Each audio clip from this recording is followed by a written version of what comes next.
In this video, I'm going to be showing you how to create an easy clone trail effect in Davinci Resolve. Be sure to watch this video until the very end to prevent any mistakes in the process. Now, as you can see, I have already cut and copied the part that I'm going to add the clone trail to. So once you find that, you're going to find the area where you want your clone to appear. So for me, it's going to be here. You're going to basically cut, and then you are going to right click on the second part, click on change speed, and then freeze frame.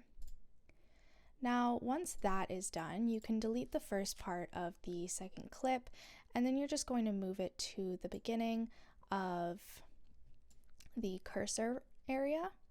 So